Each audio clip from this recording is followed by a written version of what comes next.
The towers were grim against the 8 Points' red skies. Gork's snarling boss rock and Mork's sneering scare totem. They cast a fearsome shadow as they leered over the edge of the cliff. So too did the hulking figures clustered around their bases.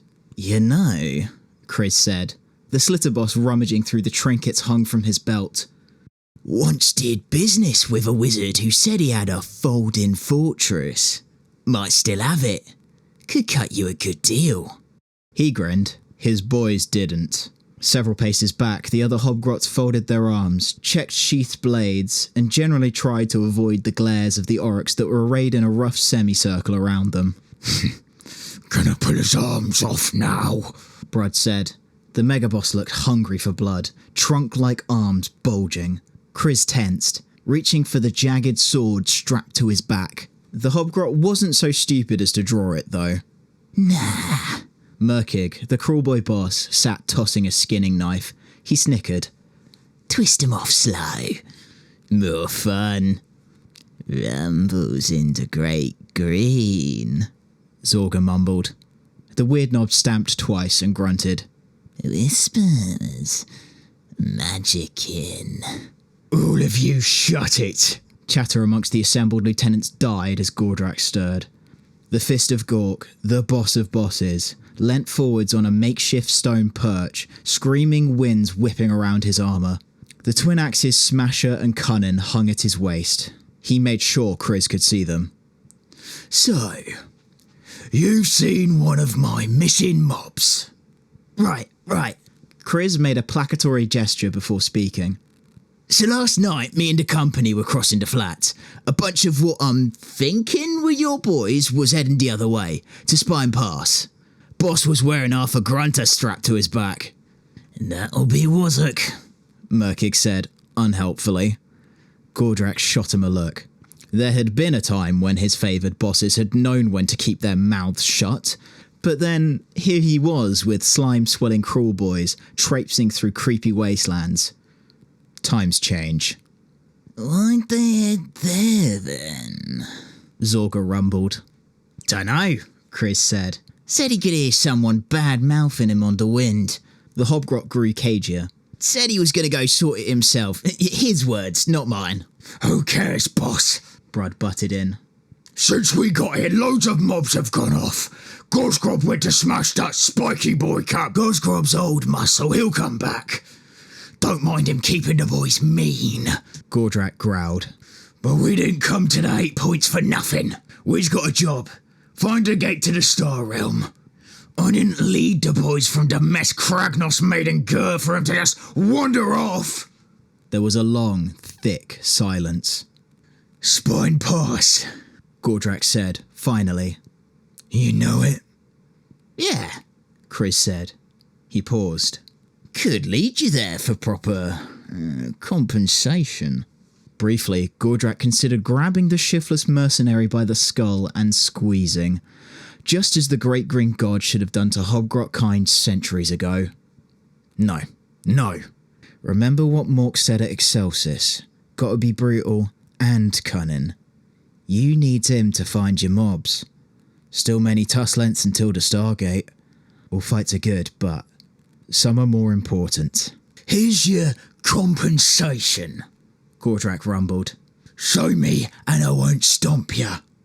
"Deal," Chris said hurriedly. Gordrak grunted before turning to the cliff edge. On the plain below, hundreds of orcs brawled. Grunter mobs barreled through swirling punch-ups. Big Teeth, his maw crusher, seemed oblivious to the skewers sticking from his hide as he laid in some Ardboys. A fine sight. Still, they had a job to do. "Oi!" Oryx paused in the middle of throttling each other as Gordrak's bellow rang out. "Mob up! We's heading out!" Spine Pass fitted the name. The dual peaks rising from the 8 Points bone-encrusted plains looked like a cracked vertebrae. Compared to Thondia's heights or Dance's chasms, Gordrak did not think much of it. Still, Chris seemed sure this was the place. The mobs following him seemed a bit more impressed, but from his vantage point atop Big Teeth's back, the Fist of Gork's attention was drawn to the oryx gathered at the foot of the mountains. Gordrak's brow furrowed at the charred corpses of Ironjaws and Crawlboys scattered around them. He drew in breath. "Hey!" The warlord blinked as his own utterance shimmered on the air, syllables flickering as lilac fire. The atmosphere pulled taut. Amongst the errant orcs, one called out, "They're coming again, lads! Choppers up!" It was like the air was punched through. Portals ripped open, their edges igniting as cackling, cavorting forms spilled out. Gambling and screaming, bounding on frond-like stalks, the demons hurled gouts of flame from sucker fingers. A few stopped mid-warble, as if bemused by the second green horde now bearing down on them. Gordrak didn't need to command. The moment they spied enemies, it was every orc for themselves. Mobs shoved and scrummed to be first. Iron jaws riding giant hogs raced ahead, pulverizing demons into smoking sprays of blue and pink. Masked weird brutes, eyes blazing green, heaved their flails and carved erratic paths of destruction. Rains of bolts that shedded demon meat heralded the crawl boys getting involved, jeering as they stomped on flickering fire imps. Big Teeth swung an obliterating fist to smash a flying chariot from the air as Gordrak cleaved through the trilling rider. His eyes kept peeled for Wazuk. No sign. "Boss!" Even as he summoned a screaming visage of Gork to shout a pack of demons into oblivion, Zorga pointed towards the nearest peak. A cleft in the mountainside glimmered darkly. Krizz's hobgrots were already heading towards it, slitten eyes jabbing. Gordrak grunted. Slipping off Big Teeth's back and slapping the Maw-crusher's side, the warlord beckoned the closest aurochs and made for the opening. "Weird, boss?" Krizz's first utterance as Gordrak entered the cave sounded almost disappointed that they hadn't found some wondrous treasure cavern. He was right, though. Rather than rock, the walls resembled glassy black crystal. From deeper inside came what sounded like chanting. Chanting and roars. Gordrak stomped along a passage to a ridge overlooking a wider chamber. Below, amongst runes painted on the earth and ancient-looking weapons and banner rags, Wazuk howled and swung at masked cultists. They slipped around the orc's blows, dragging daggers across his flesh. The Humies weren't fighting, not properly. It was more like a shaman's jig. More cultists ringed the space, chanting and holding the chains of wailing fleshy spawn beasts. Above the ritual space hung a sphere of crackling energy that roiled and expanded with each syllable chanted, and with every howl of frustration that Wazuk gave. "Summoning something," Zorga murmured. "Almost here, too. Must have needed an orc for the ritual. Wazuk's just the one they managed to lure." "Idiot," Gordrak muttered as he dropped over the ridge. He landed with a thud. Shock halted the chanting for a moment. Demonic fire flickered over Gordrak's armour before thinking better of it and backing off. The Fist of Gork grunted and slammed the fist into the nearest cultist. They exploded in a red spray. "Boss!" Wazuk sounded gleeful, as if he hadn't started this mess. "I'll deal with you later." Rolling his shoulders, Gordrak ploughed into the right. Boys and hobgrots followed him with cries of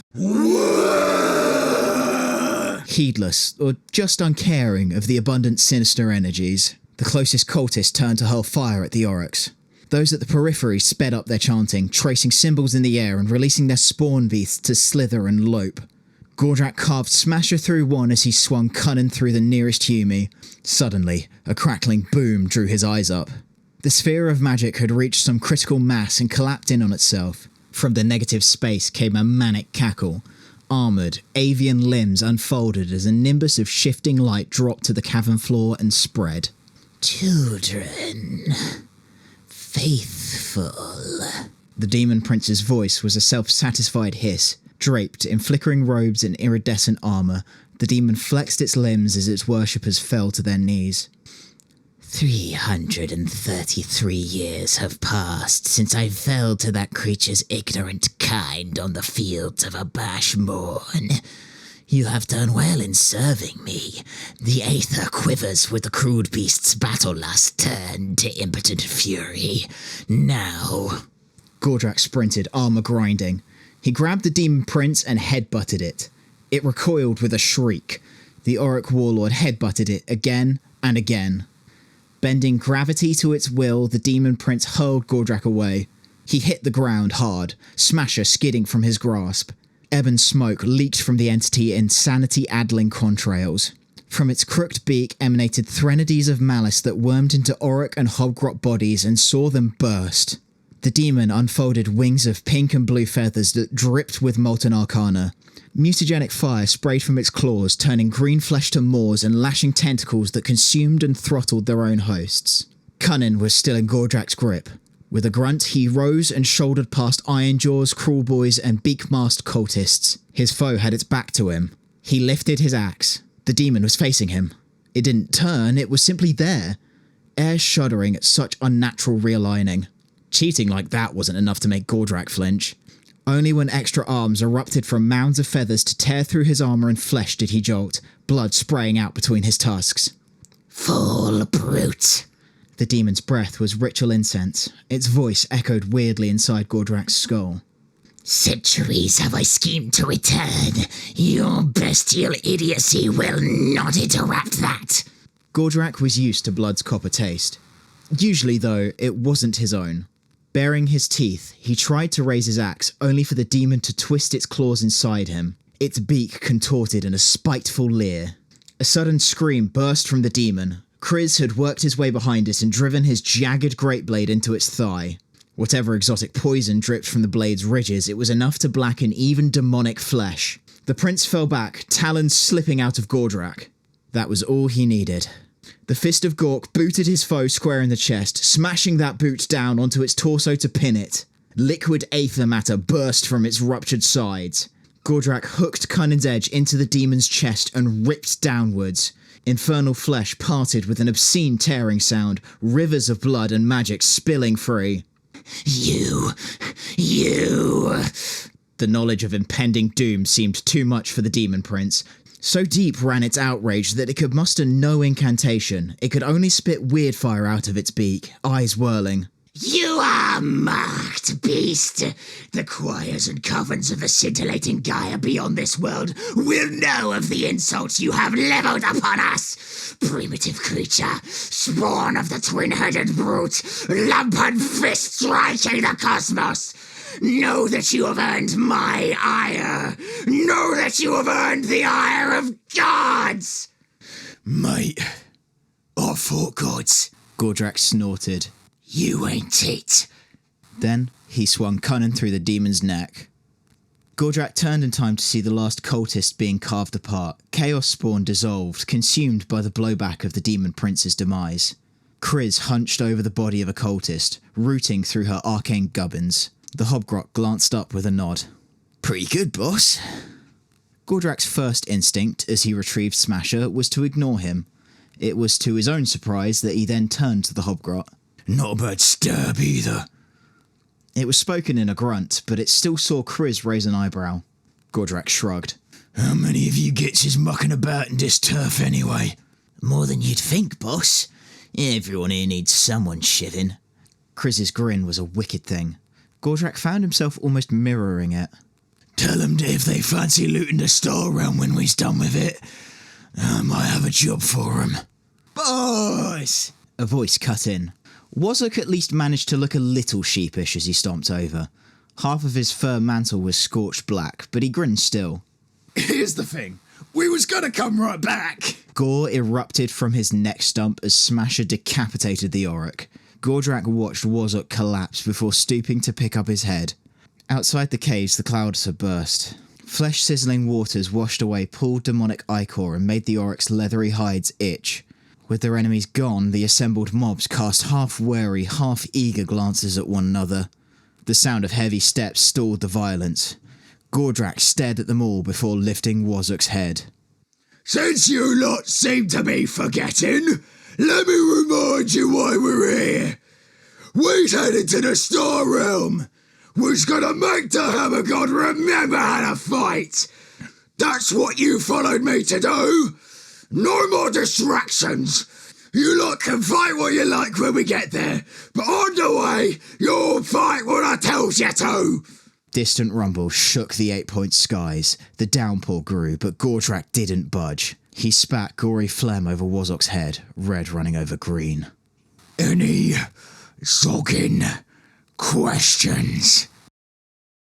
That was Chronicles of Ruin, Fist of Gork, read by Adam Jones. Can you tell I've been listening to a lot of the Warhammer audiobooks? So yeah, that was an experiment. I wanted to try and figure out how to do audio in post a little bit better, and also just have a good time reading a book and doing silly voices, which, I mean, I learned that I could do things I didn't know that I could do. Hello, Zinch Demon Prince, that was fun. If you wanted to read the story, I've included a link in the description to it. Props to whoever wrote it, because moi, beautiful stuff. As an Iron Jaws player, I really had a lot of fun reading and then screaming along to it. Thank you for watching / listening along to this. Who knows, maybe I'll try this again another time in the future. If you'd like me to, then let me know what you'd like to see. Anyway, it's been me, Just Adam 3D. I hope you're having a fantastic day, and I'll see you next time I see you. Alright, bye.